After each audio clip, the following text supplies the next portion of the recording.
Hi, I'm Glenna Galbraith, And I'm Shannon Galbraith Kent. and I want to share with you that I grew up on a farm and became very attached to God's creation when I was a child by caring for calves and while I was working in my mom's vegetable garden. And when I was growing up here at my mom and dad's house, I was able to tend my own flower bed and given some of that responsibility and having those connections as well.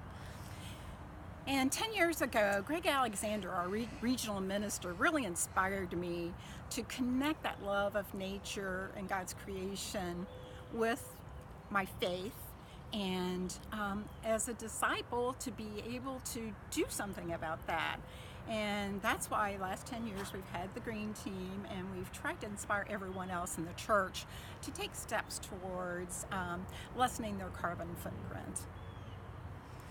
And as someone who studies ecology, when I look kind of over here to this oak tree and to the red buds and all the trees that are around us, I see a lot of connections with faith communities, because those oak trees, the crabapple tree behind us here, there are microbial communities, bacteria on the ground that help them to do better.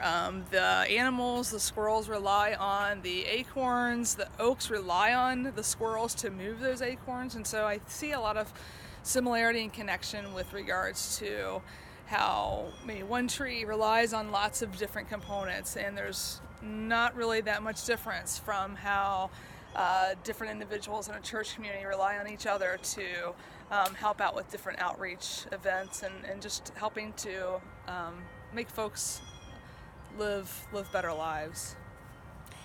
We, in our Mary Deborah group this past week, we had a chance to view a video on creation, and I loved what the pastor there in that video said. He said, "We were made from mud to make the mud bloom." And that doesn't mean everybody has to be a gardener. It means that you, as God was creating us, had us become caretakers of the earth and to be able to protect it.